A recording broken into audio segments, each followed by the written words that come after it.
All right, thank you very much for coming in. City of Capitola Council will meet their regular meeting on Thursday, March 28, 2024 at 6 p.m. at the Alexander Convention Center, Complex 290 North IH 35, Road, Catoosa, Texas. This is an open meeting subject to open meeting laws of the state of Texas. Roll call. I believe Mr. Satucci is not here today. Mr. City Secretary, did he call in? All right, I need a first motion to approve an excuse for Mr. Cedillo. First motion made by Mr. Rodriguez. I need a second. Second by Mr. Garcia. Hans Garcia. All in favor say aye. Aye. All opposed say nay. Motion carried. Will everybody please join me on the pledge of allegiance? I pledge allegiance to the flag of the United States of America and to the republic for which it stands, one nation, under God, indivisible, with liberty and justice for all.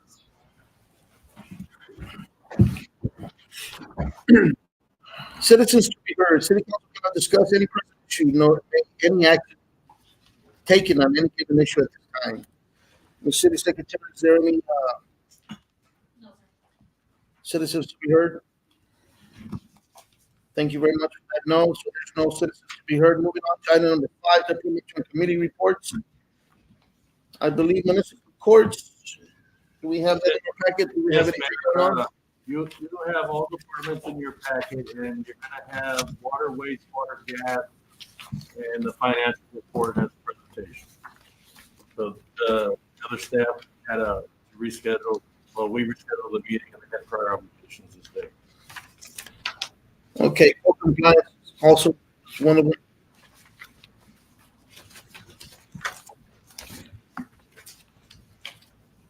Anything that we should be worried about on code compliance? No, not really too much. She's got a report there. She had some different issues that she took care of. Excellent. Report. Excellent. Water, Mr. Jimmy. Thank you for being here. Good evening, Mayor and Council. For the month of February, aquifer was at 524.38 feet. We had our demand for the month of February was 27,023,000 gallons, with a demand of 931,828 gallons per day.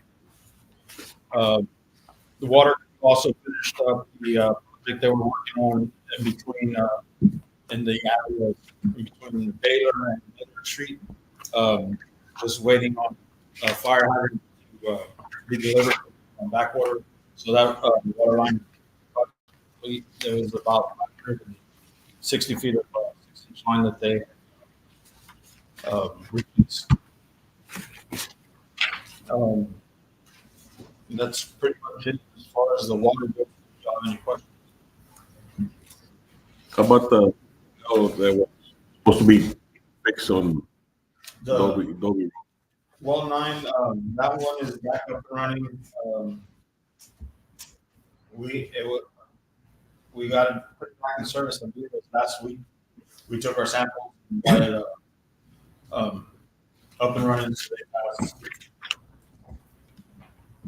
And I know we're also looking at testing the invoice on it because we believe that there was something that didn't seem right. So we got with engineering and gave him all the information, and he's telling us that it should be on the fallback on Peerless, but not on the city. Yeah, so city initial Warranty, right? well, that's the assumption. The original failure, City of Cthulhu paid $20,000 for the repair of the pump. We ran it less than 20 hours and it failed again. And the staff that came out there from Peerless, they were mentioning that I don't think they knew what they were doing.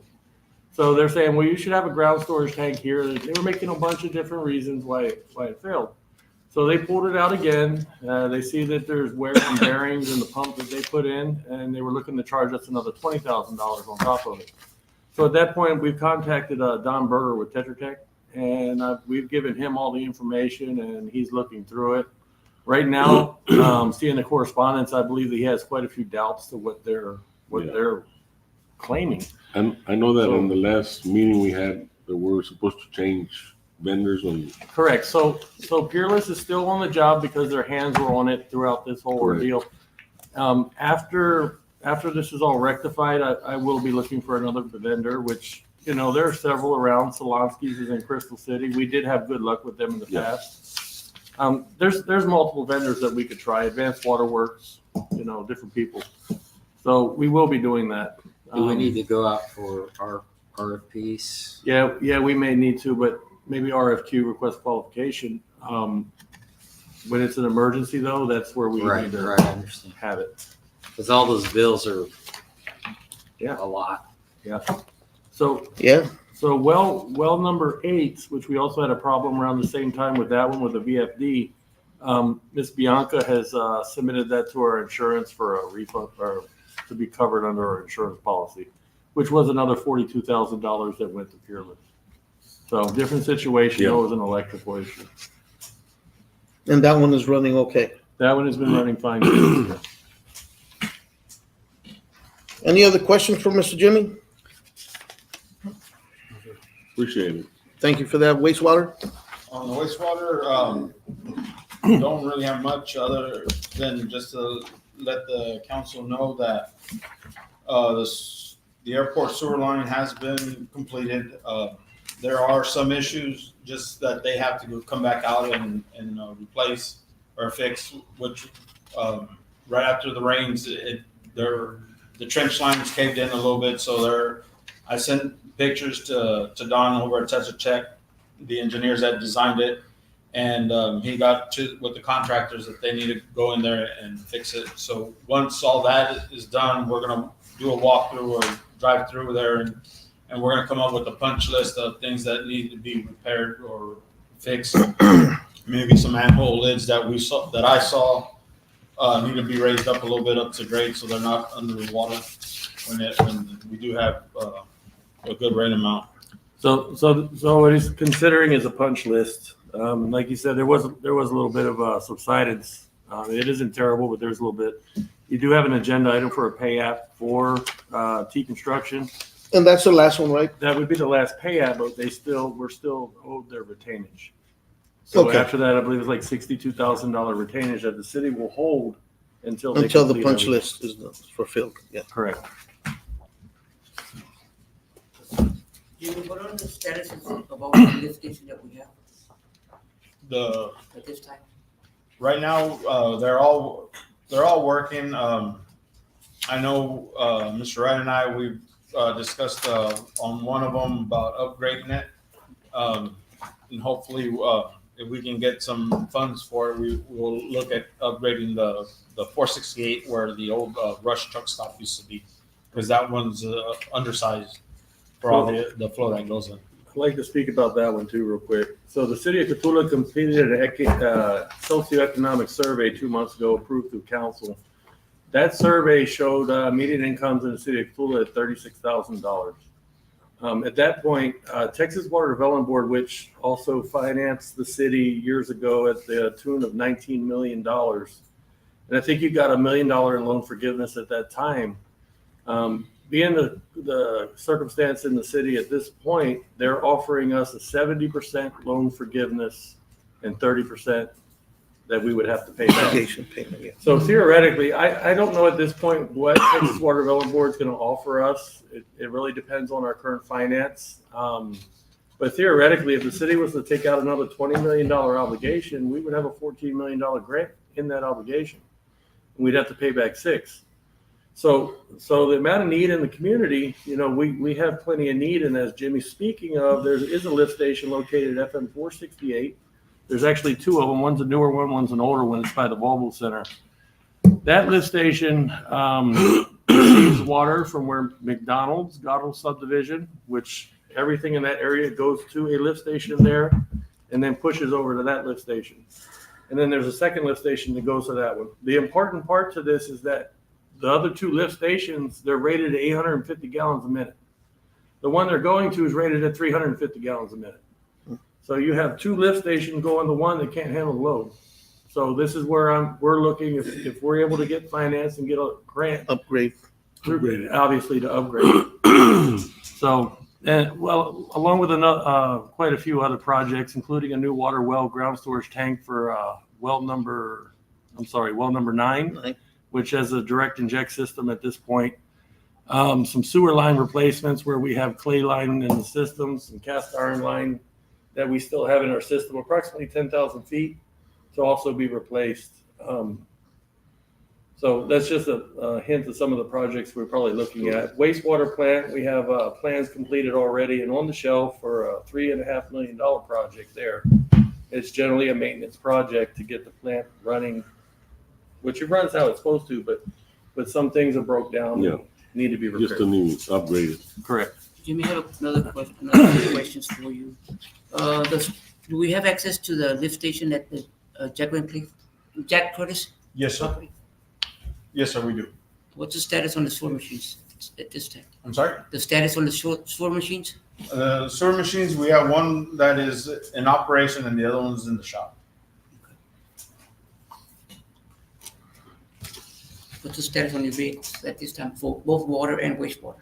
At this time?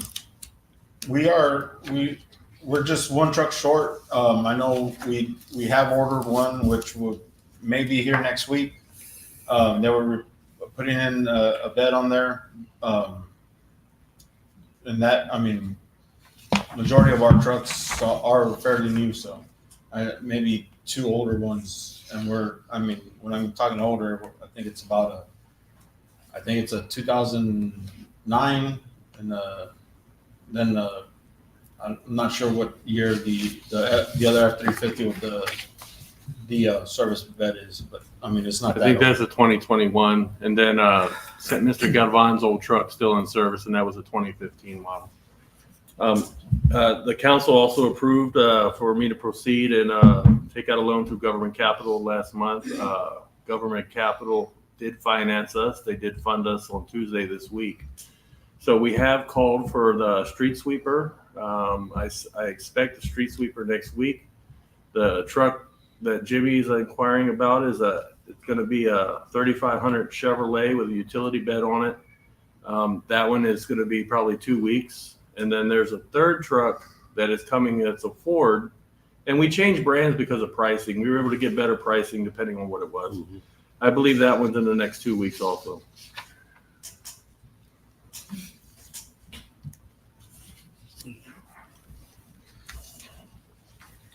Any other questions for Mr. Jimmy? No. And the last one is the gas. There were 13 gas leaks that were repaired in the month of February. 46 line locates, and also the Railroad Commission came in Monday, did a audit on our drug and alcohol program, and we're just pending results on their findings. Also, sometime in April or May, probably late April, early May, the Railroad Commission will be doing an audit on our DIMP program. The DIMP is known as the Distribution Integrity Management Program. What it is, we work to eliminate potential hazards and threats in our gas system. And that'd be like removing the steel lines and replacing it with poly. So, which is also a requirement through the Railroad Commission. We have different quality lines throughout the city, and they have different ratings for each line. And Railroad Commission requires us of a high risk line to replace 8% of that line every year. So they're going to come in and they're going to verify our high risk areas, and they're going to pretty much tell us, okay, you need to work on these areas. But it's just going to be for the city part? Yes, for city limits, and then including the line that runs up to Dilly, Dilly. which the city owns. Right there by the railroad track? Yes, sir.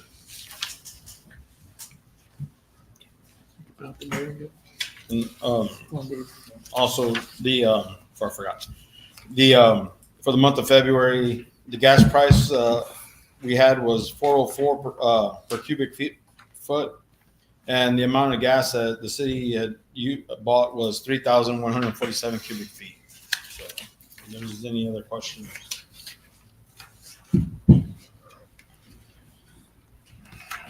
Councilman, any other questions for Mr. Jimmy? No, sir. Jimmy, thank you very much for that report.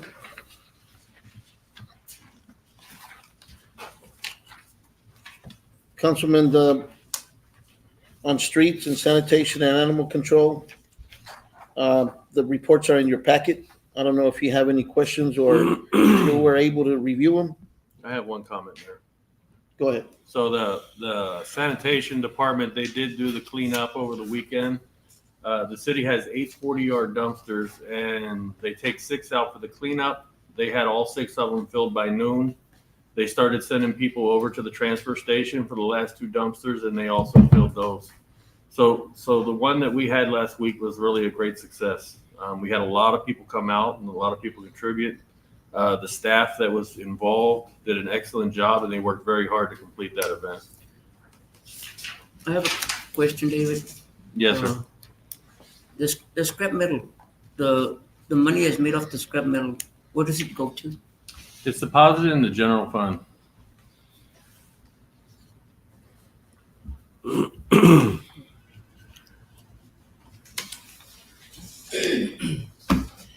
And Main Street, well, we still haven't hired anybody from Main Street. Are we already gonna Yeah, put so it for publication on the newspaper? correct. It should be already going to the newspaper. It did go out on Facebook this week. I did get one call from a local citizen that had interest in the program and maybe working for the city. But it will go out. We're gonna have a 2-week period that we're gonna have it open. If we'll close it at that point, interview, and if we don't feel that we have a person that's qualified, we'll do it again. Okay. Any other questions on Main Street? Guys, No, sir. Councilman? Not, moving on with accounting, Mr. Garcia. Good evening, council, mayor, Mr. Wright. Let's get started. The first report up is the sales tax report. For the month of March, the city collected $168,345. We're at the midway point of the fiscal year. Our total year-to-date would be $1,079,000. On the next page, we're going to have the hotel motel tax collection. For the month of February, we've collected $39,533. We still have one more month to close up the quarter. We're looking strong the second quarter, and we're hoping to kind of get back in the flow of with this audit findings. So on page 6, we're going to have the general fund total.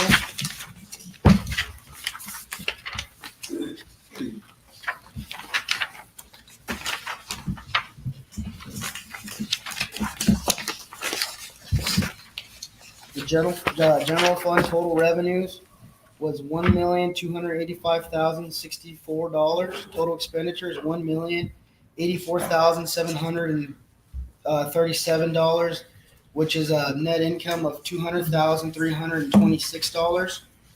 On page 9, we're going to find the water sewer totals.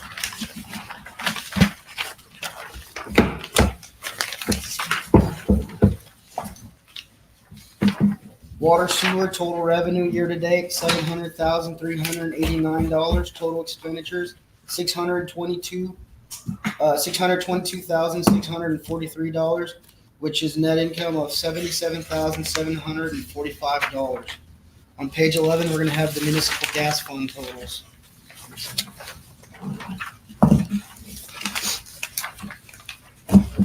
The municipal gas fund total revenues year to date, $262,743. Total expenditures, $104,640, which is net income of $158,103.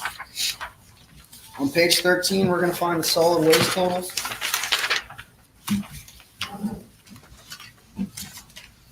Total revenue year to date, $345,502. Total expenditures year to date, $377,399, which is a net loss of $31,896. The final report attached to this is the check register for the month of February. If there's any questions, I'd gladly answer them.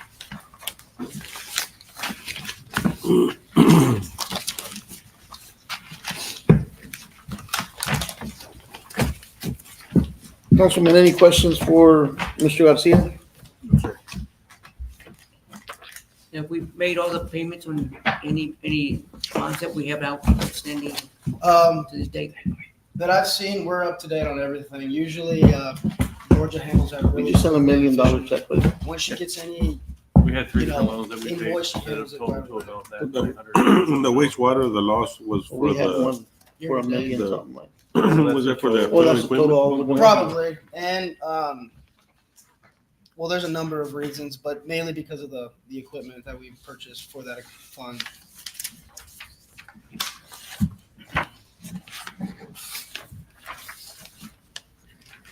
Any other questions for Mr. Garcia on the accounting report? No. Mr. Garcia, thank you very much for that report. Moving on to item number 6, approval of minutes, February 8th, 2024. Councilman, did you have a chance to review the minutes? Ms. City Secretary, was there any changes done to the minutes? No changes were made. Councilman, if you did have a chance to review the minutes, I seek a first motion to approve item number 6. I motion. First motion is Second. made by Mr. Rodriguez. I need a second. Second Second. by Mr. Ayala. All in favor, say aye. Aye. All opposed, say nay. Motion carries.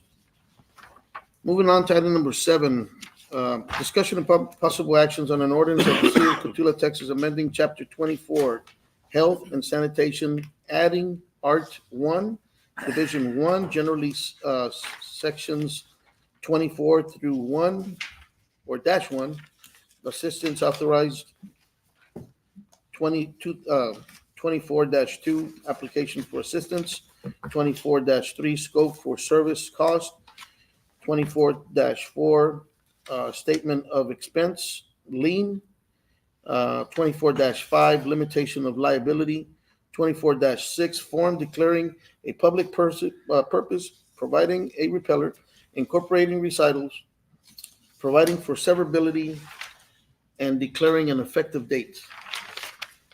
So, Mayor, Council, this ordinance was requested for 2 reasons.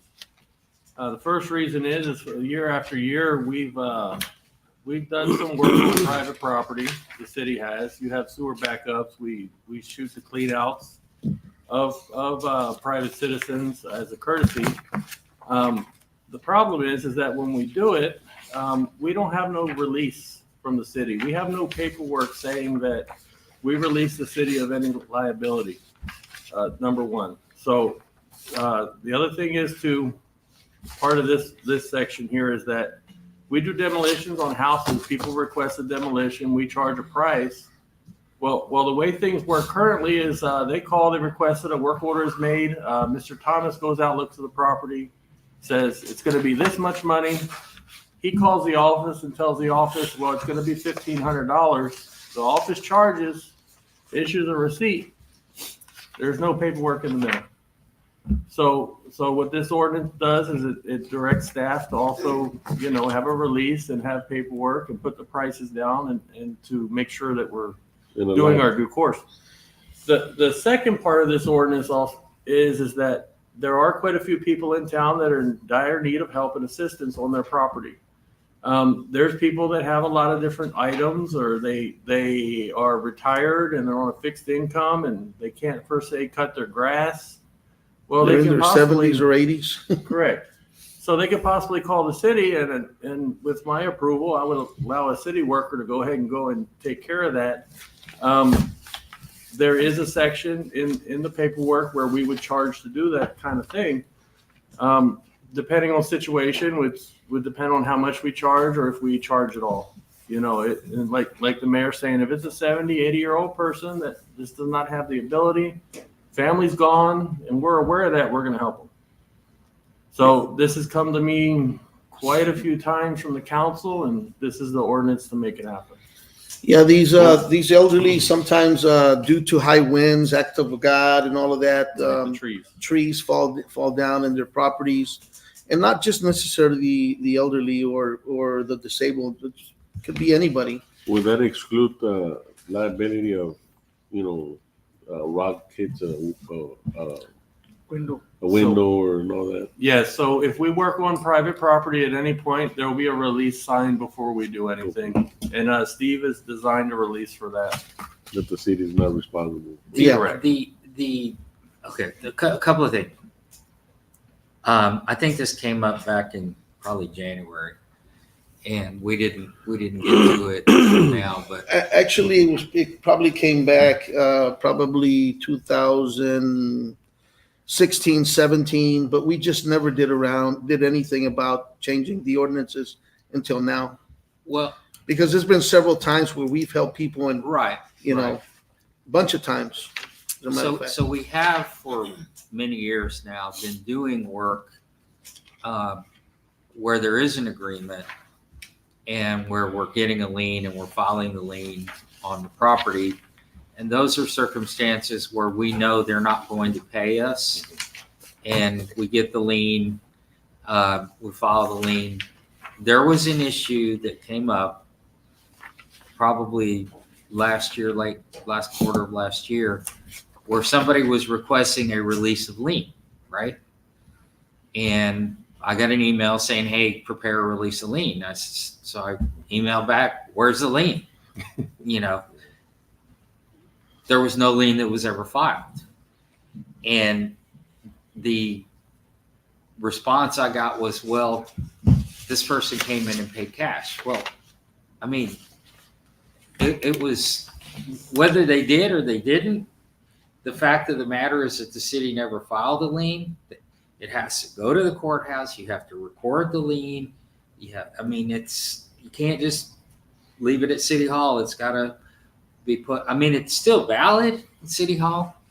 It's just that nobody knows about it. Right. So if it's in the real property records, you'll be able to find it. So And I see where you're going with this. This is probably has to do with code compliance. A house is falling, several letters were sent. 3 months down the line, 4 months down the line, no response from the family. Whoever is the code compliance has even gone to the tax office to see if who pays the taxes, whether the taxes been paid or not. And that's where they send these letters and no response. So that's when the city decides to take action. And therefore we find ourselves in this situation because we have no structure of right, or going to the courthouse. who's and leaving. responsible for doing it is Right. the first question. I know I have periodically will go to the courthouse and say, hey, let me see your annexation ordinances. And I know something's missing because, it didn't get filed there. And I brought that to Larry's attention in the past. He said, yeah, we've got them all down there.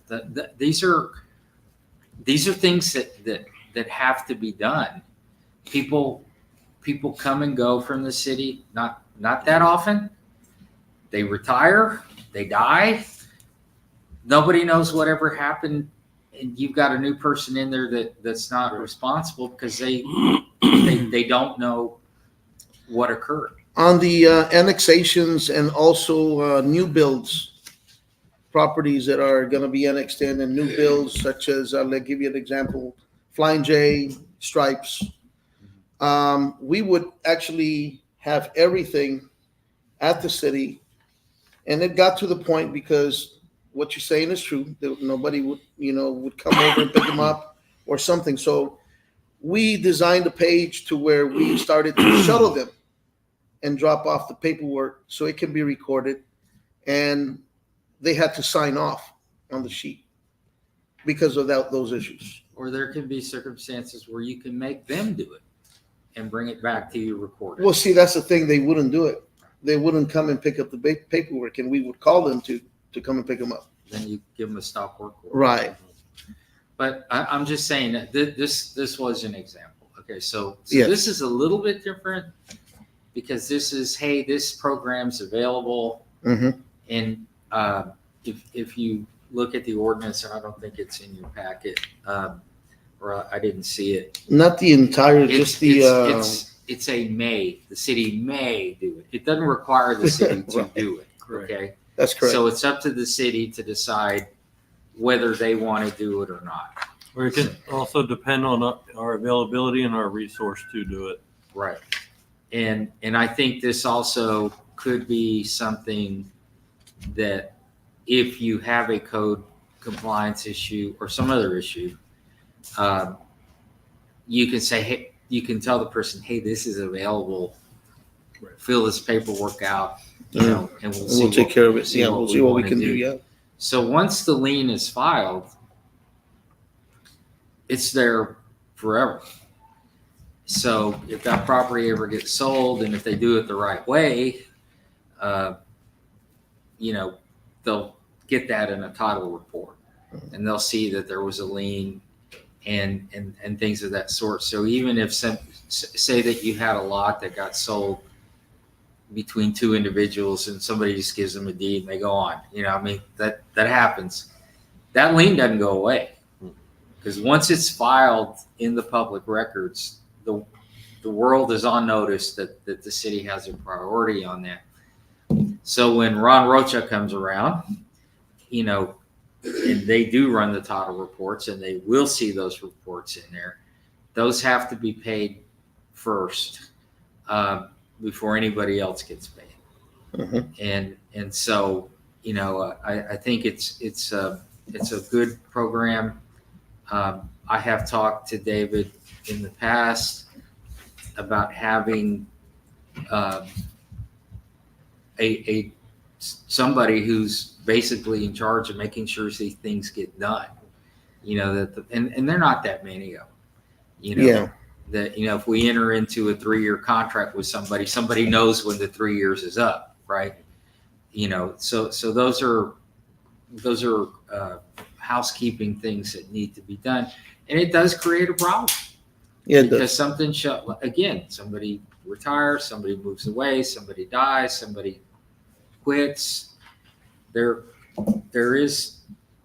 is always going to happen, and that collectively is what we would refer to as institutional memory.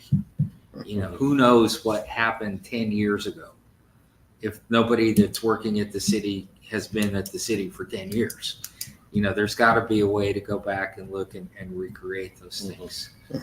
So this is another tool. I wouldn't anticipate it would get used that much, but maybe. But it'll be Right. there just in And, case. and the city does retain its statutory governmental immunities, because these are governmental functions. The city's not in the maintenance business. It's not a proprietary function. So even if they didn't sign a release and they come back at the city says, well, but then what happens is they're calling City Hall. Hey, your guy came in here and blew up my inside of my house, right? And they submit a claim to TML, and TML says, we ain't paying. You know, we're not liable. Then they're calling City Hall and wanting somebody to pay them. Right. So if you've got the release, you can say, hey, you knew about it. Here we go. Here we go. You know, and that has happened. You know, where they're cleaning out a line, or that's happened Yes. recently. Yes, it has. So, This is just a protection for us. right, I'll resubmit these to David, and then you all can. It's a very simple ordinance. Yeah, it It's is. not complicated at all. Councilman, any questions on this? If there's no further discussion, I seek a first motion to approve item number 7. So moved. First motion by Mr. Lopez. I need a second. I'll second it. Second by Mr. Rodriguez. All in favor, say aye. All opposed, say nay. Motion carries. Moving on to item number 8, discussion and possible action on a request submitted by LaSalle County Sheriff's Office requesting for permission to use the Veterans Park with fee waived on Saturday, March 23rd, 2024, to host their annual Easter egg hunt. This was on our original agenda the second week of this month. I did approve this because the council has approved it for several years. And Yes. I'm here for asking for ratification of what I approved. I seek a first motion to approve item number 8. First motion by Mr. Rodriguez, second by Mr. Ayala. All in favor, say aye. All opposed, say nay. Motion carries. Moving on to item number 9, discussion and possible action to approve a FTZ service proposal submitted by Jose Quinones with EP Global Consulting in the amount of $34,000. So, Mr. Quinones, he is going to give a presentation to the city, and it will be on the screen back here. Is Mr. Quinones on already one? Yeah, he's right there. I don't know if you can Hello. Good Okay, afternoon. check to see if he can hear. Can you tilt the screen this way so the council can see it? Probably not. Well, yeah. A little bit more. No, that's good.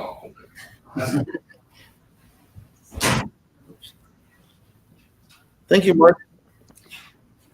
Parks are new. Yeah. That's the way. Mr. Quinones, can you hear us? Yes, I can hear you. Can you hear me? Probably not. No. Let me see if I can. Do you have a number? I think there should be an audio. There you go. I can hear you clearly. Hey, sir, can you hear us? Good afternoon. Can you hear me? No? Let me see. I can hear you.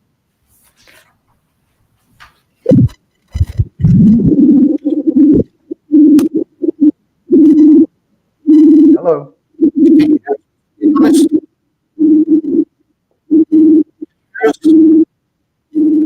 Hello? Hello, hello. Good afternoon.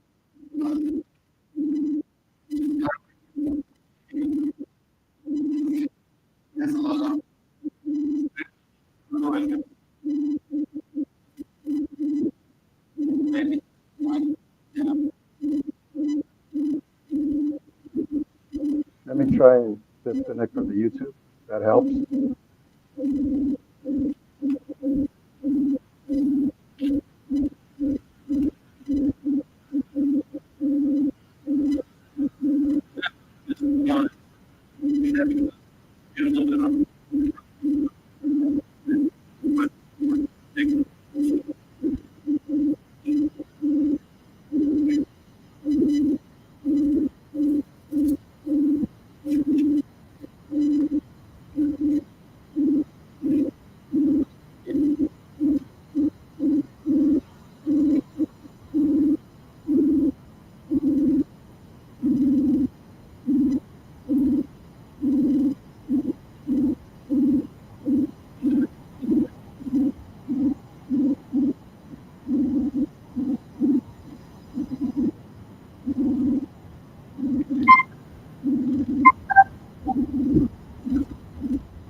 David, just switch one of our mics. Through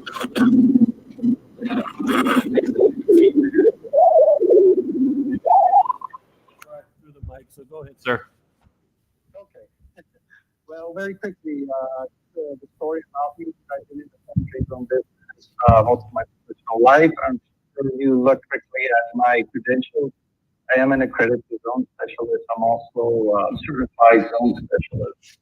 So I've been in the education for most of my life. What I like to share is that, for me, it's been easy to work with clients as a former grantee, as a former operator, and as a consultant. I've been in all the roles of trade zones and port trade zone management. Let me take you up kind of the summary of why we're here. I was approached about, I learned about the city of Cotula that it had tried in the past to create a foreign trade zone. And unfortunately, for a variety of reasons, I'm not going to get into it. It's not really my doing, but really focused on, it was not completed then. And I think it's doable. Nothing is 100% certain when you're dealing with the federal government, when you're dealing with sometimes obstacles that may not be up to the control of, say, an expert or a municipal government. And I can explain that more specifically. If you'll follow me in the presentation, there's page 5. The ASF, known as the Alternative Site Framework, is the most recent framework that's used by communities, such as the city of Cotula, to create a foreign trade zone. And the first step is you have to deal with the U.S. Foreign Trade Zone Board, and they are the federal agency that regulates and allows the creation of foreign trade zones throughout the country. The other agency is known as U.S. Customs and Border Protection. And usually what you have to identify is a port that you're going to be tethered to. So there's concerns about that because obviously close to you all, about an hour's away, the city of Laredo that does have an active foreign trade zone is the grant to the city of Laredo. There's concerns in the past. I heard about the State Enabling Act and also about the service area and magnet sites. I can explain it a little further. You can create a foreign trade zone and not identify a magnet site, and you can create a foreign trade zone and just identify the service area. The difference between those two is we can set up the service area so that the whole city or the whole county per se is the service area. And when a company comes in, we can activate them as what we call a foreign trade zone user, or identify such a thing as a magnet site. The moment that we decide to do that, in Texas, we have to go and approach, and I would say we, like a consultant or whoever you hire, the city itself would be the grantee, and they would have to approach all the tax entities for approval to support a foreign trade zone application. Okay. That's a separate process when you have an actual company that wants to start doing foreign trade zone business. Okay. So the first part is the creation of foreign trade zone. That's the designation, which is your service area, and or the creation of a magnet site. And if we do at the creation of magnet site, we do have to make sure that we get letters from all the tax entities that pretty much are within the city limits of the city of Cotula. So you're talking about the school district, the county. If you have a MUD, municipal utility districts of that nature would be included in getting the letters of support. And then obviously you need local trade support. What that means is, well, you need to have somebody from the private sector, a business, a corporation that says, I'm in the import business and I want to create a foreign trade. Or I'm in the import business, I'm interested in learning about foreign trade zone and I would support the application. So at the very least, those are things that are necessary in an application. So there's a variety of things that happen. On page 6, I put a timeline, and that's kind of a very standard, but it could be much more reduced. I can tell you that typically the application, and this is across the country, by regulation, it's 10 months from the time that a municipal government submits a foreign trade zone application to the time that the Foreign Trade Zone Board, and the board is a federal agency under Department of Commerce, and there's acting folks, three entities: Department of Homeland Security, U.S. Customs, Department of Treasury, and Department of Commerce, that their representatives called the alternates. They're the ones that make the final call on this. Okay, so if you have a complete application, you're very likely to have a decision made in in your favor. Very few times that I've heard over the ages that an application is not supported, but there's never a 100% guarantee. Okay. Page 7, I put in there a pricing, a description of what my fees are and what I've created is like a phase, 2 phases. One is to look into the trade history, document state and local support for this, and provide a summary. And basically, it will be a report that explains to you what are the obstacles that the city of Cotulla will face, and what do we have to do to get there. You know, and that my job would be to prepare the application. Now, this I see as an opportunity for the city of Cotulla to say, yes, we want to move forward to it. Okay, then we go to phase 2 and we start with preparing the actual application, getting all the documentation, letters of support from private sector, from Congress, your congressional representative, could be a U.S. senator, could be a U.S. congressman, and obviously the mayor and the county judge are also letters of support from them. So there is a cost to any application. The Port Transit Board charges a fee of $3,200 for an additional zone when there's already one in a port. And so the closest customs port is the Port of Laredo. The other alternative would be with the Port of San Antonio, because we have the same situation. The city of San Antonio has a foreign trade zone. So the city of Cotulla would be looking to pay a fee of $3,200 to submit that application. Okay. And I would walk you through all that. Any questions so far? Doesn't look like it, Mr. Quinones. You can go ahead and proceed. Okay. So I did kind of in a nutshell, guys, there is some pricing in my proposal. I think all I would need probably is to make a visit to Cotulla, probably to Laredo, get some questions answered locally, probably with the city manager or anyone else during my visit, and also visit with the port of Laredo, which I think would be the closest port in which we could have it. Okay. And during that visit, I think the idea is to find out whether U.S. Customs will support the application. If they don't, I think that's kind of an indication that we might run into some hiccup when we submit an application to the Foreign Trade Board. Do you have a question?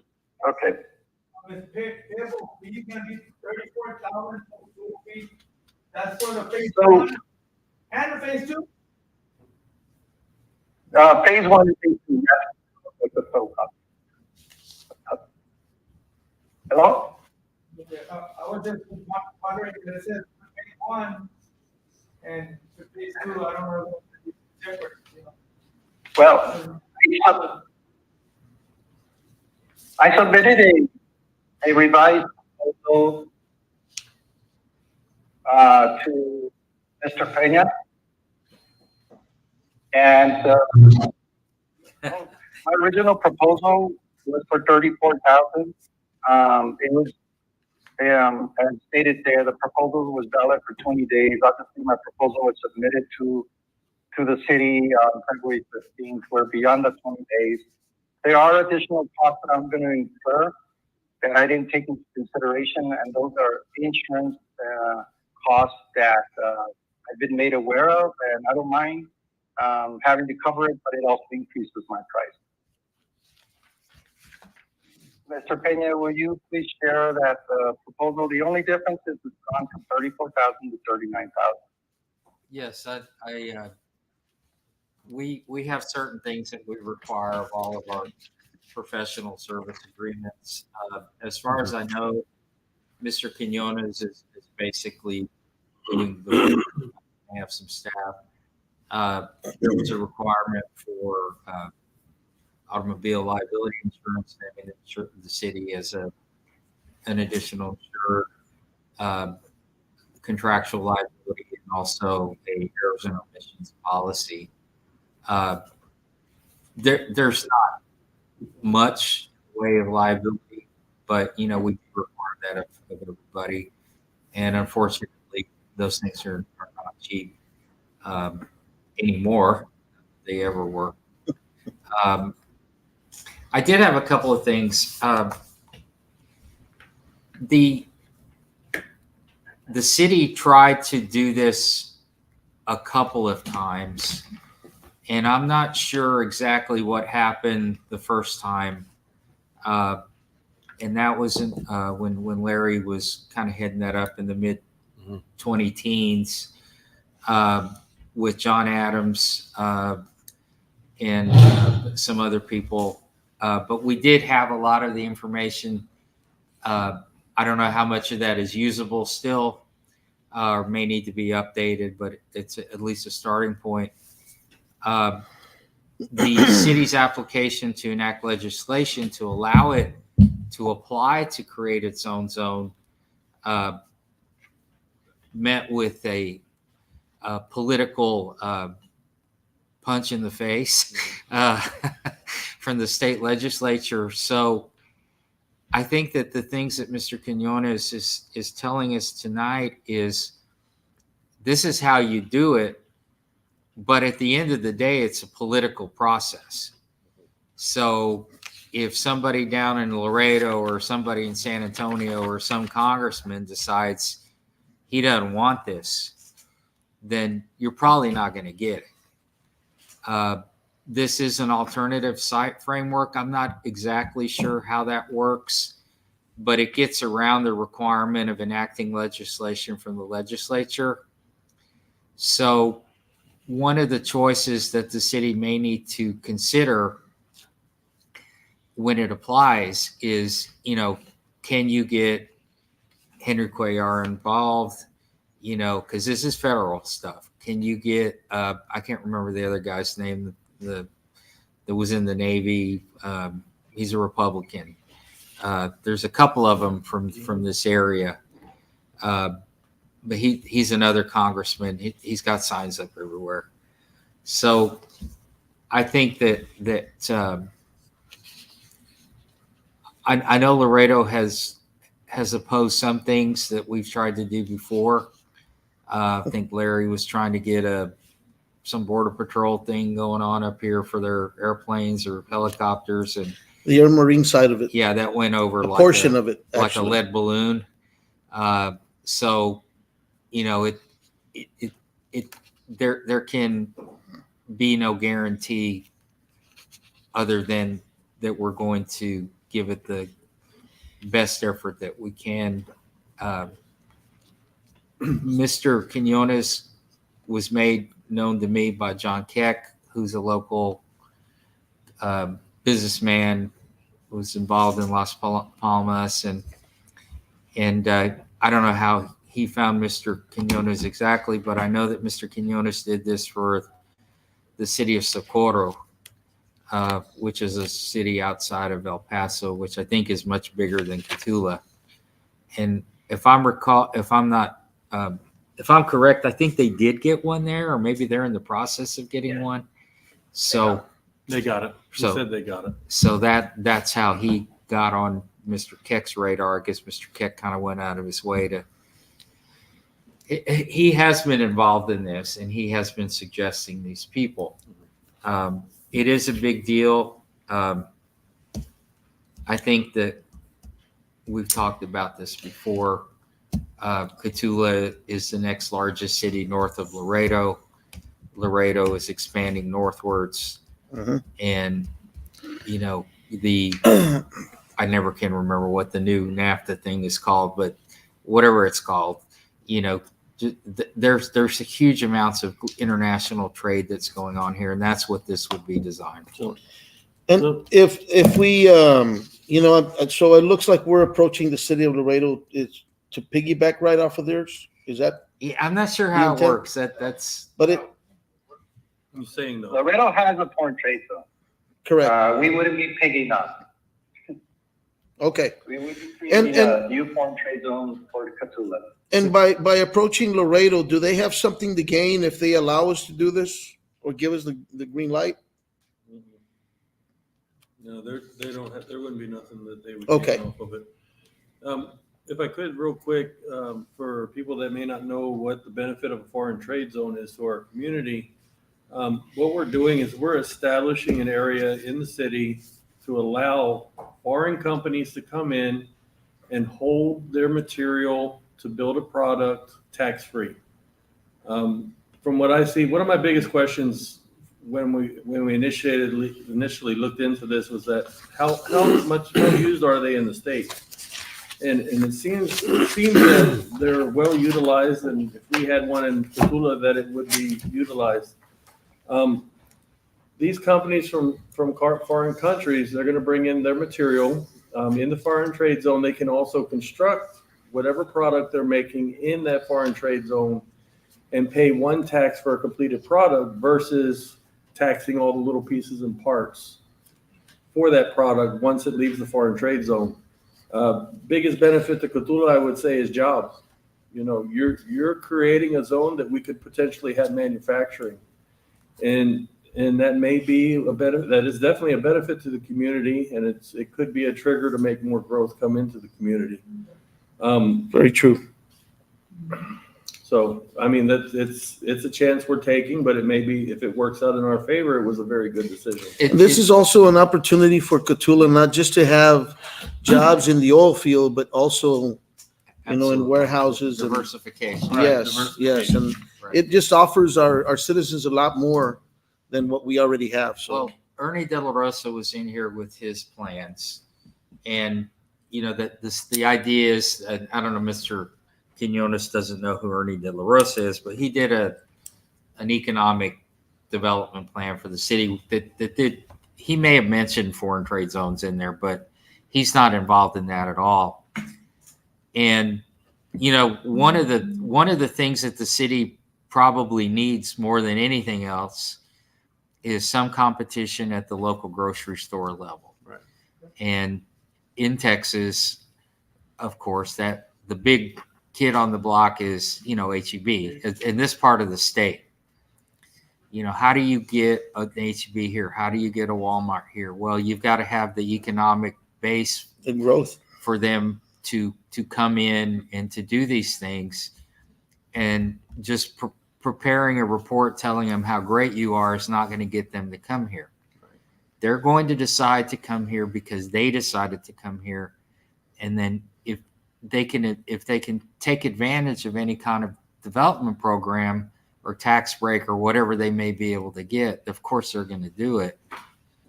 But I agree with what Mr. Wright said. This is seeding the ground, I guess.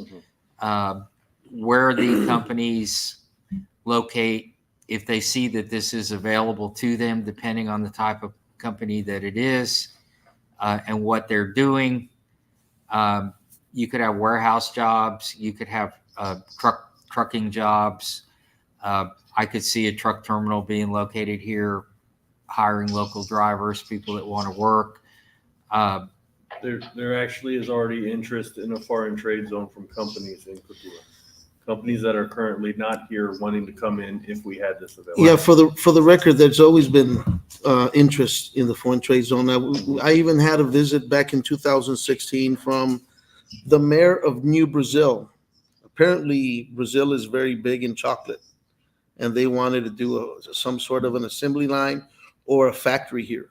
Is what they were after. So, and these interest has been there. I think these foreign trade zones can be anywhere, but the proximity of the city to the border, I think, is attractive because labor costs are lower, the distances are shorter for import and export, and there are logistical things, plus the availability of land here by other standards is much cheaper to build something, at least to buy the land in a place like Cotulla. I did have a question for Mr. Quinones.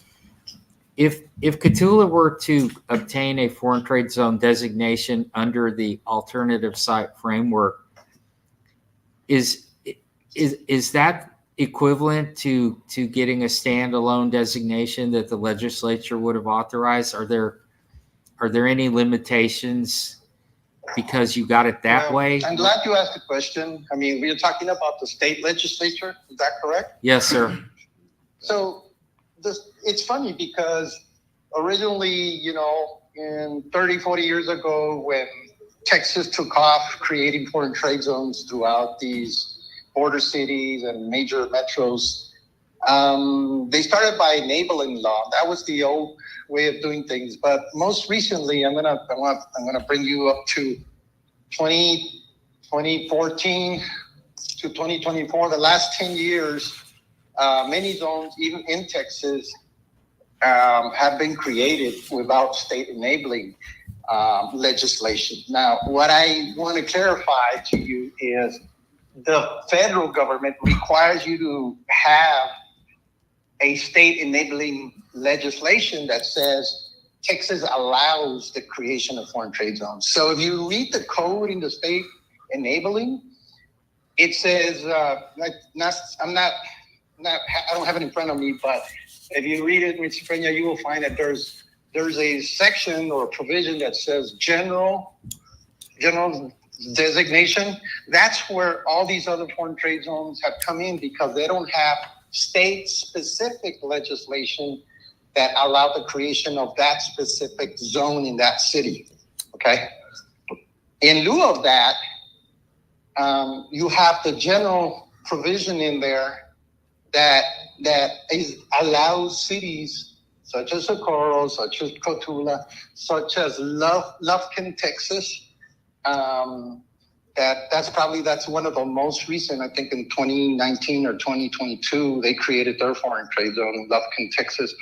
And there's another community just up in East Texas that doesn't have any state-specific legislation. You can research that, and you will find that they were created under that general provision that's there. Okay.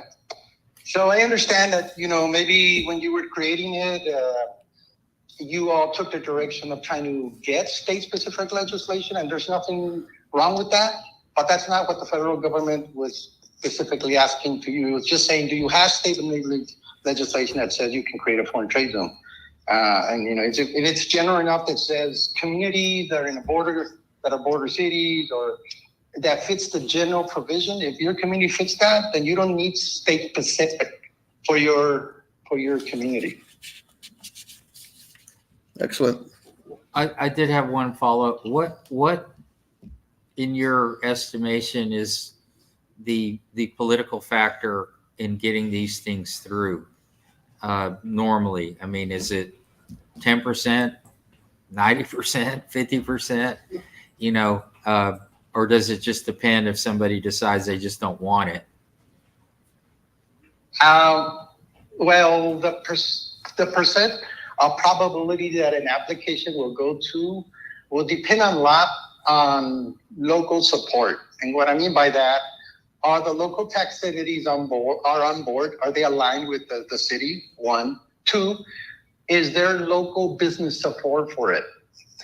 Okay, in other words, is there a company or an outside party that can write it in a letter and says, XYZ company, we're 30 miles out, but we want to relocate to Cotulla if you create a foreign trade zone. That's the type of actions, that's the type of letters that the board staff reads and says, okay, there's interest there. And 3, you gotta also provide data, which means there's some research to do. And I know you all mentioned that you all did a socioeconomic study. Some of that data would need to be pulled to say, we have an industrial park, we have interested in company in the area that require or demand or who would benefit from a foreign trade zone. So to your question, I think if you have all your documentation supports that, and including a congressional letter, and all you need is one congressional letter, the federal congressman in which the city of Cotulla lies, that would provide a letter of support. I'm not sure, but it might be Congressman Tony Gonzalez. That's him, Gonzalez and Cuellar. Okay. Yeah, and Congressman Gonzalez provided a little support to the city of Socorro. So I think he would, but obviously, like you said, things are political. I can't speak on his behalf. But I think if you all line yourself up, as a local community, and you talk to the mayor, the county judge, and other leaders from the community of Cotulla, can address it, it would really get a lot of support. And I can provide sample letters of support. I would write those for you and say, here, make sure you get these letters signed from all these tax entities and from your congressman. I can provide letters, sample letters that you would help to write. But he did a real nice one for Socorro. I'm sure he would probably support Cotulla, but you really need to. It's more a political decision. It's not going to be up to me to write on what he says in the letter. You could give him a sample letter, and he might rewrite it anyway. Okay. Well, I know that John Keck has told me that John Adams, who was originally involved in this, it either went to school with Rick Perry and John Sharp and all those guys. And I think Mr. Keck would be, and he actually does live in Laredo. I don't know how much stroke he would have with Mr. Gonzalez or Mr. Cuellar, but I know he knows Cuellar. Cuellar's been there forever. I have a contact with Mr. Gonzalez. Yeah. I can set up a meeting. Yeah. And those guys periodically come by here, to campaign or kiss babies or whatever it is they do, So I think they're certainly, if they get good PR out of it and get a vote or two, I think you can, you can hopefully get their support, and I've actually spoken to both of them before, not about this, but they're politicians. That's right. Very good. All right. Is there any questions for Mr. Quinones from the council? All right. Well, thank you, Mr. Quinones. I appreciate your time, sir. Yes, sir. Thank you very much. Thank you. Thank you. Councilman, if there's no further discussion, I just want to add something. I've gone back and forth with him with the agreements. I think we're ready to go. It's just the price. And for what we've paid for other things, if this could work, it would be, I think it's worth it unfortunately you can't take because it this from is going to be, a particular fund, but this is going to change Cotulla If it works forever. out. If he we knows get what this. he's doing. Yeah, That I that's know. why I'm, and he Right. seems very experienced and he knows. And if He you see seems to know John everything. Keck, you can thank him because he's the one that really steered him. He spearheaded this. David, our maybe if we have a meeting with Congressman Gonzalez, that we might invite John Keck to that meeting. Okay. All right. Yeah, I'm gonna attempt to set up a meeting. I'll call Regina. Whatever it when would we take come back. to get this done, because this will be, The other person who I think can help a lot is Larry. Yeah. Because Larry's very connected in Laredo. He knows he knows every person you could know in Laredo, that you would need to know. But I think what Mr. Quinones was telling us is that he can hand the ball off to us, but yeah, we've got to run we with gotta the ball. And, we got to have a plan, yeah. and I think that Ernie De La Rosa stuff that's already been done, now that he really can focus, say, hey, we need you to, help us with this too. And the socioeconomic survey that was done, all of that helps, because it is data driven. While it is a political process to some extent, it's a bureaucratic thing too, because there are people that work for the government that are going to, they're going to read all this stuff and, they'll come to their conclusions. And the more data you can give them, and The better off we are, yeah. current data is good. Very good, yeah. Councilman, any further discussion? No, sir. Now I seek a first motion A to approve motion. item number 9. First motion made by Mr. Rodriguez. I need a second. Second by Mr. Ayala. All in favor, say aye. All opposed, say nay. Motion carries. So what I'm gonna do is I'm gonna get the final contract to him. We'll make our agreements, we'll send it to David, get him to sign it, and then we'll come back and, He sent this acceptance. yeah, We're that's gonna just a have to- proposal. Okay. He There's needs- gonna be another We need to contract. see the Yeah. contract. Okay, Yeah, so honestly, I think it's a fair price. it is. You know, It's under 40. that's gonna be a lot of work, but he has done it. So, I mean, a lot Yeah, of it he, is, he seems very you're kind of experienced. so- replicating what you've already done. Yes, yes. Moving on to item number 10, discussion and possible action to approve invoice number 7 submitted by T Construction LLC in the amount of $115,285.69 for the city LaSalle County Airport Sewer Main Project.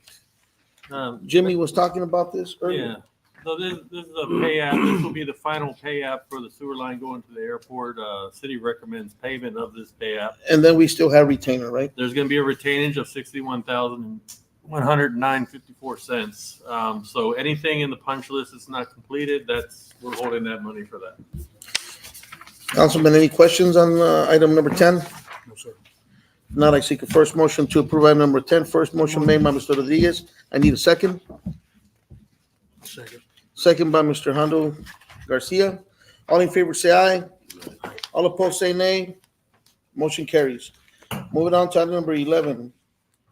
Discussion and possible action to approve the purchase of a London fogger with London Flow for the buy board amount for $15,218.10. Okay, This is a piece of equipment that it's for the mosquito, right? That's Sprayer? correct. It's for the mosquito. The current fogger we have is no longer works, and I don't believe that it's worked for more than a year. You currently have 3 people on staff that are licensed to operate this equipment Yeah, and we to buy do. the chemical. Recommendation also is if you would allow us to purchase the Make equipment. a first. I seek a first motion to approve item number 11. First motion made by Mr. Ayala, second by Mr. Lopez. All in favor, say aye. Aye. All opposed, say nay. Motion carries. Moving on to item number 12, discussion and possible action to approve the purchase of 4 40-yard roll-off containers for the buy board amount of $23,740. Okay, also, this is equipment that needs to be replaced. Mr. Dovalina's 15 years here. He purchased 2 40-yard containers. We have a total of 8. And in excess of 15 years, they've been in operation and they're starting to split, open up. I know Mel and along with Welder, they've done pretty much everything they can to keep them in service. But it's just at the point it's time to replace some of them. So that's why we're asking for this amount of money. Councilman, any questions on item number 12? If not, I seek a first motion to approve item number 12. First motion made by Mr. Rodriguez. I seek a second. Second by Mr. Lopez. All in favor, say aye. All opposed, say nay. Motion carries. Discussion and possible act, moving on to item number 13, discussion and possible action on a donation request letter submitted by Southwest Area Regional Transit District asking for $11,000 donation to continue providing the utmost safest and cost-effective transportation alternative to the residents of Catula. This is something we've been doing for the Yeah. past, 10 years, 15 years? We have a contract with them, a public purpose contract that I do for everybody that gets donations. I need to go back and look at that. It was a few years ago that we did one, and I can't recall how long it was for. Can you look at it and see if we can put it in the budget and then it comes to us again, but we already have budget for it because we're doing it every year anyways. We just need to update our agreement That's what, probably. Yes. Yeah, it's just a little bit of formality. But Yeah. It doesn't stop anything. I see them around town. It's called Sport, SWART. Yeah, they take people, our citizens to the doctor without transportation. They Right. have the proper transportation, a unit or auto or truck, whatever it is, That's that the transit that, in case you're disabled, a whole wheelchair fits in Right. there. So it's I'll perfect. do that one on that one, and then the next one as well, because they're also asking for a donation. Any questions on item number 13? If not, I seek a first motion to approve item number 13. First motion made by Mr. Lopez. I seek a second. Second by Mr. Rodriguez. All in favor, say aye. All opposed, say nay. Motion carries. Moving on to item number 14. Discussion and possible action on a donation letter submitted by Mr. Bordertown Showdown for their second annual event held at South Texas Rodeo Association LLC. And this is a hot tax. This is Yeah, this is a hot item. tax, yeah. Mayor, council, this is something that has come to the council at least 1 year that I've been here. I believe in the past, the council has granted them $5,000, and I believe they're asking for the same amount this year. Yeah, they are. Any questions Nope. on that, Councilman? If not, I seek a first motion to approve item number 14. Second. First motion made by Mr. Rodriguez, second by Mr. Ayala. All in favor, say aye. All opposed, say nay. Motion carries. Moving on to item number 15. Discussion and possible action to accept the final hotel occupancy tax review report submitted by Avenue Insights and Analysis. So we finally received the hotel occupancy tax audits. We picked 8 hotels. The names are in the audit of the hotels that were picked. Predominantly, there was deficiencies, which means that's money that's owed to the city Owed to for the the hot city. tax that wasn't paid in the dollar amount of $424,654. And Candlewood takes the main prize. Yeah, so there's one hotel that has a very large amount of money that's owed. I'm asking for approval of this report so the city can go ahead and proceed along with Mr. Pena to recover our tax funds. No motion. Councilman, do you have any questions on this? How long have these tolls been in existence? Well, for each hotel, it's a different amount of years. I've met with one hotel owner that had the grievance that he recently purchased the property, but the taxes showing are back to 2016. With this kind of tax, it doesn't matter how long they've owned it. If it's owned on the property, it's owed to the city. We stagger hotels every year. So if one slipped through, it slipped through. This is my first year being involved with the audit. Coming up this year, I'm going to pick 7, 8 more hotels for a new audit. But I will keep a list, obviously, of who gets audited, so I make sure everybody gets audited. I just wanted to add something real quickly. There's actually a law that apparently nobody knows about except me, that says when you buy a hotel, you've got to go to the city and the state and everybody else and get basically a certificate that the taxes have been paid. And if you buy a hotel without getting that certificate, you're on the hook for everything that they owe, period. And because you go buy a hotel, you're going to a title company. They're running all that stuff, and apparently they don't know about it. So we've had that come up more than once, and it's not a defense to say, "Hey, look, I didn't know about it when I bought it," because the law is very clear that you have to get it. One other thing I want to add. These hotels, when they start getting into financial trouble, we need to be very careful about our water and utility. Are they current on these things? Because we've got stiffed before when they file bankruptcy or do something. If we need to be filing liens against them for these unpaid water and utility bills, we need to do it like the minute we know that they got a problem. If this guy owes $500,000, he's got a problem. And so I think that is something, I keep trying to give Larry work to do, but that would be something I think I would ask him to look into that, see if they owe the city money. There's only 24, 23 hotel motel So- properties now, right? But So, we've got stiff more than once. Yeah. yeah, we could probably get a report from them. Currently, out of all the hotels I mean, in for the the- city, there is one that is delinquent. Out of all of them. Is it a huge amount? No, it's not a huge amount, and it's a small hotel. Okay, well, you just have to be careful with that. Yeah. Good. Because I've seen it happen. It happened with the Milana down here. Milano, what was it, 42,000? I don't remember what it Oh, was. no, but but that's a lot. It was a lot of money. We can't let those things happen. Yes, I Now, agree. One of the other things that the city has done in the past is offer them basically a payment plan, type arrangement, but, those are, $400,000 is a ton of money. So real quick, Steve, one other thing too is the hotels that are currently here that have been through the audits, they have changed some of their software to help accommodate for audits. And the city does not track. They send us a payment, and it's not that we trust them, but we just accept the payment. And then when they get audited, we see that there's deficiencies. But now at this point, hotels have been audited in the past. They've come to me and said, hey, we have a problem. I see I owe $70,000 and I'm going to take care of it. We didn't know that, not until we audited them. Right. But they are paying attention now, and they are starting to do the right thing.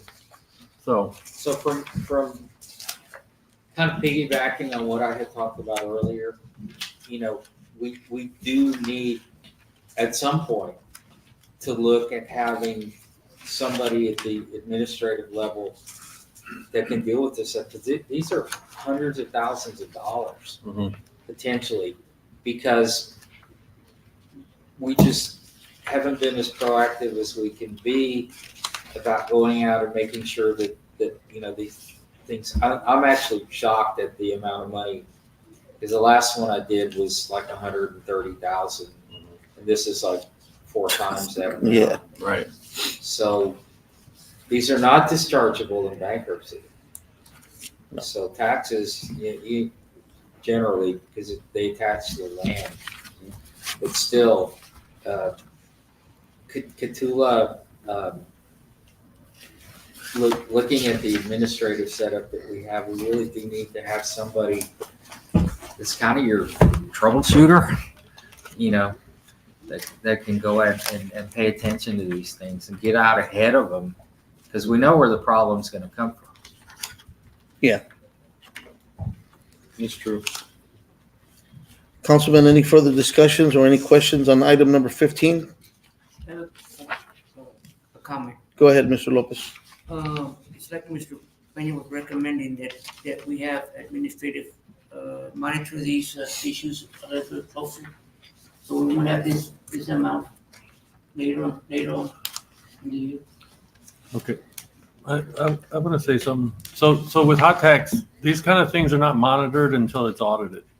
So there's really no way that we know until there is an audit, and that's how we know that this has occurred. I do agree, as far as qualified people in the city and in administration, we have a few, and there is a need for more. And the only way we are going to accomplish these things is if we do have a bigger staff of qualified people. I totally agree with that. Yeah. So the people you have right now, and comment was made years ago, they're all over the city just scratching like chickens. Well, it's true, because we don't have enough people that are qualified to do it. And we've been working with Mr. Wright now for a year now, almost a year. About a year. I call Mr. Wright probably every day, and getting him on the phone. Hey, this, hey, that. He's in this meeting. He's in there. He's like the guy in the back of the restaurant making the orders. It's a lot of different things that you're doing. Yeah, a lot of moving parts. Yes, sir. Right, and it's a good problem to have, because it means that there is revenue, that there are things that are coming in that are going to benefit the city. At the same time, people will take advantage of you when they can. I have a question. When we Yes. get the occupancy tax, do we get a lump sum? That, just one lump sum for the quarter or for the month? And do we get a list of who paid or we don't get a list? so a letter has gone out already to the people that owe us. And No, I'm not talking about that. I'm talking when we receive the money. Who pays I think the, they're paid quarterly. and Yeah, currently it's the hotel Yeah, businesses that actually go to our, okay. correct. They go to our So office, okay. one of the ways that, I mean, it's not that hard. Look at your historic records. You know, if this guy's always paying, you know, 70,000 a quarter and it suddenly pays you 10,000, Something's you wrong. know, Yeah. right? You know, those aren't that hard to pick up. Right. And like you said, Mayor, we only have 23 hotels. And we can generate that report then. We should be able to have some idea what we can expect. I know that there are projections that we do in our budget. Currently. Right. How much are we expecting to earn in hotel motel, right? If we're way below it, then we know we got a problem. There's also, and I wasn't going to bring it up because I don't have all the information on it, but I'm going to real quick. There's also a book that we received from the state of Texas that tells us how much the occupancy is on each hotel in the city. Well, it shows the whole state, but it has the city of Cotulla in there. And we can see how many people stay in that hotel, who's busy and who's not busy in that book. From what I can see in the book, Candlewood Suites is the busiest hotel in the city, and then Holiday Inn, and then it kind of goes down from there, depending on the hotel. But we are privy to that, and they send it out on a quarterly basis also, and it's something the city pays for to get. And remember, the city's not the only one collecting taxes. State is too. State is. So they're getting stiff too. Right. So they owe us, I think theirs is 6% or something like that. So there's, 6.25. yeah, there's, well, no, the hot tax, that's a sales tax. But there's a hot tax, hotel occupancy tax that the state collects. So they're probably delinquent. But yeah, with they're them. delinquent too, yeah. Right. Or they're getting their money and we're not getting our money. That's actually one of my questions when I meet with them is if the state tax, if they gave you an exemption, because some of them try to claim exemptions because they say they have one person in the room for 30 days in excess. And I asked him, I said, well, does the state give you the exemption? And the one I met with the other day, he's like, well, no. I said, okay, well, then you don't have the exemption. You got to pay. That's You right. know, and that's it. Councilman, if there's no further discussion on item number 15, I seek a first motion to approve item number 15. First motion is made by Mr. Lopez. I need a second. Second. Second by Mr. Ayala. All in favor, say aye. All opposed, say nay. Motion carries. Moving on to item number 16, discussion and possible action to approve a facade improvement program application submitted by James C. Barber in the amount of $13,648 for the improvement made to the Wintergreen Insurance location at 119 North Front Street. I only have one question on that. Are either of these two people on the board of Main Street? No, neither one of them are. Okay. So this item here was a grant that was initiated by council in the tenure of Mr. Dovalina. And it was to help beautify Front Street and the Main Street designation or Main Street area. These two businesses they've done a lot of construction. They've done a lot of advancement on their buildings, and the grant has worked for them. The city secretary has all the information as far as what they paid and everything adds up. So they're, as far as the line of the grant, it's, they did what they were supposed to do, and it's council to go ahead and vote and allow them to get the payment. This money would be coming from the hot tax. It is a hot tax eligible item. Councilman, any questions on item number 16? I'll make a move. First motion is, I need a first motion. First motion is made by Mr. Ayala. I seek a second. Second by Mr. Rodriguez. All in favor, say aye. All opposed, say nay. Motion carries. Item number 17, discussion and possible action to approve a facade improvement application submitted by Black Brush Enterprise LLC in the amount of $15,000 for improvements made at 107, 109, and 111 North Front Street. So this one also, Miss Story, she purchased 2 buildings and a courtyard area, and she made a lot of changes to it and a lot of renovation, which is where the Ben's Western where it used to be. And she applied for the grant. Her information is in order also, and her receipts are there, and we recommend payment.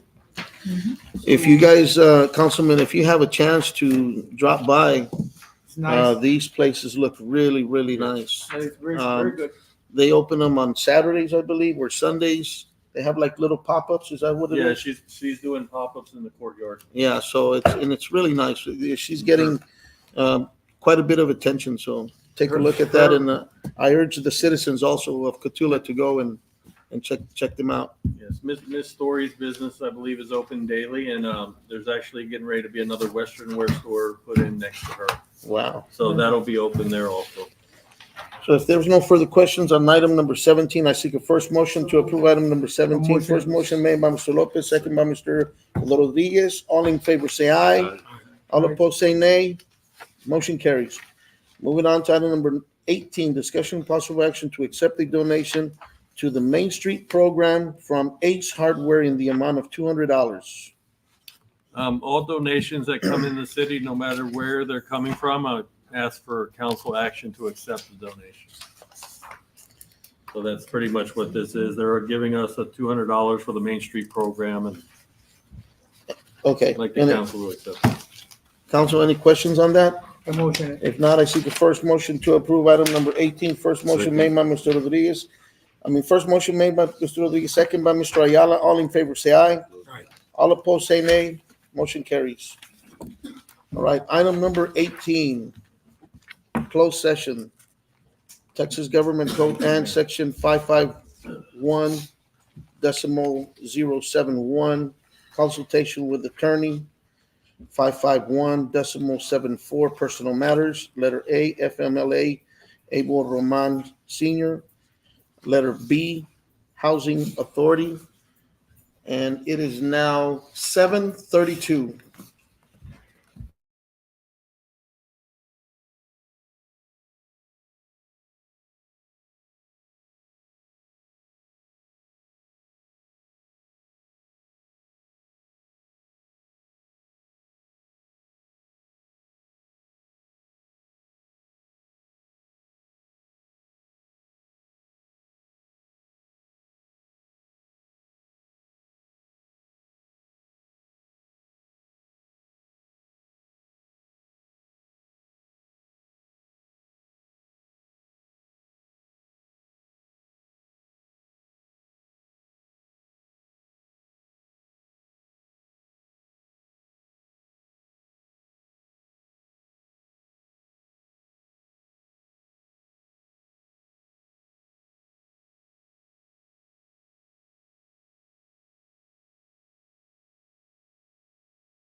All right, everybody, we're back.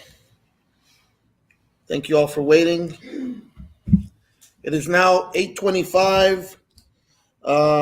In closed session, we're now on item number 20, open session. City Council reconvene into open session, and we did not take any action on item A or B out of in closed session, which was item number 19. So moving on to item number 21. Before I adjourn the meeting, I want to say Happy Easter to all the citizens of Cotulla. I hope you guys have a great time and Monday also. the long weekend as well, because I think there's no school on Friday or on Monday. So enjoy the weekend. Moving on to item number 21. This meeting is adjourned, and it is now 8:26.